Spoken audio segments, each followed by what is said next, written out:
Selamat pagi, salam sejahtera di dalam kasih Tuhan Yesus Kristus.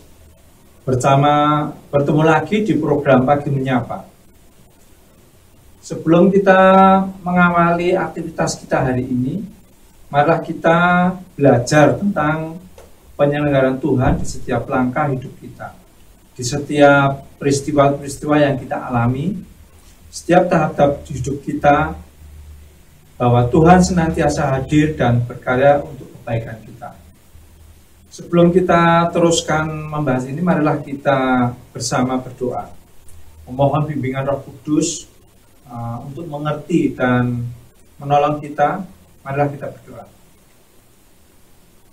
Tuhan, berkatilah kami untuk memahami makna penjelasan ilahi, dan sertailah kami supaya kami tidak hanya mengerti, tetapi juga menghayati, makin bertumbuh, dikuatkan dalam penyertaan Tuhan. Roh Kudus berkuasalah atas kami, demi Kristus pengantara kami berdoa. Amin.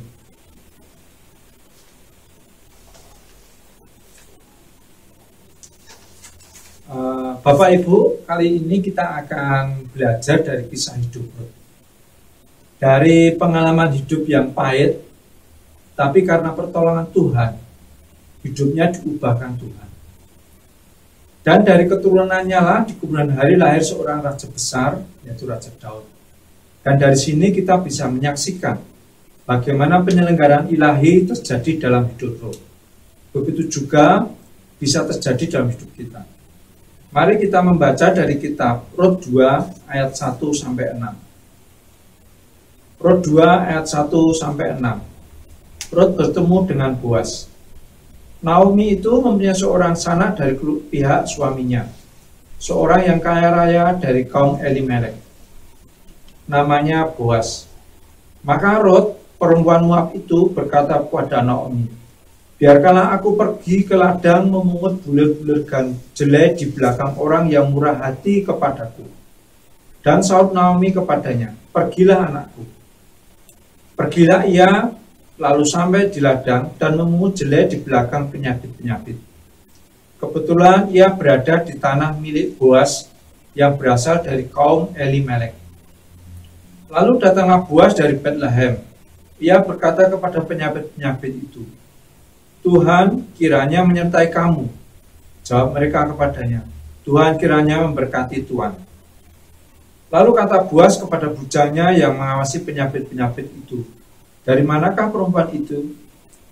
Bujang yang mengawasi penyabit-penyabit itu menjawab, "Dia adalah seorang perempuan Moab. Dia pulang bersama-sama dengan Naomi dari daerah Moab." Nah, kalau kita membaca ayat-ayat sebelumnya, dikisahkan Naomi ini baru saja pulang dari Moab.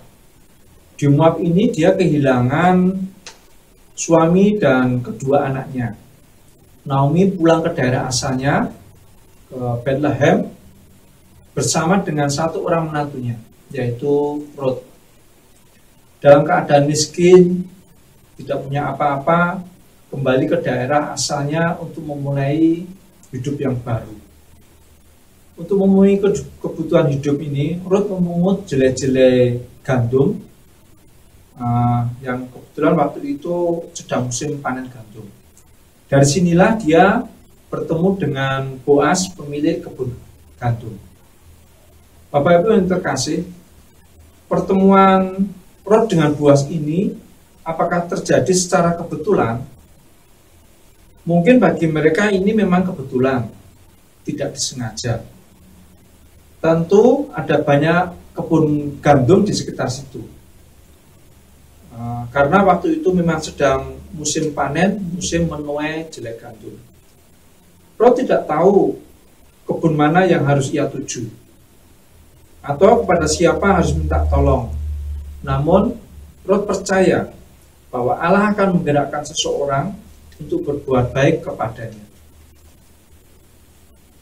Boas adalah orang yang dipilih Allah. Tidak hanya menyediakan makanan bagi Rut, tapi juga memberi keamanan dalam memungut jelai gandum. Disinilah kita bisa melihat adanya penyelenggaraan ilahi yang terjadi dalam diri Rut. Allah turut bekerja untuk mendatangkan kebaikan bagi kehidupan Ruth. Dan setelah perjumpaan itu, ada beberapa peristiwa yang terjadi yang akhirnya Boas mengambil Ruth sebagai istrinya. Kemudian lahirlah Obed yang merupakan kakek Daud. Bapak Ibu, penyelenggaraan ilahi itu juga senantiasa terjadi dalam hidup kita. Tanpa kita sadari, peristiwa-peristiwa yang terkadang sepele, tetapi sesungguhnya Allah sedang merencanakan sesuatu yang baik bagi kita. Karena itu, marilah kita memiliki sikap pemikiran yang baik akan penyelenggaraan ilahi. Percaya bahwa selama kita melakukan hal yang baik, maka penyelenggaraan ilahi itu akan menolong hidup kita.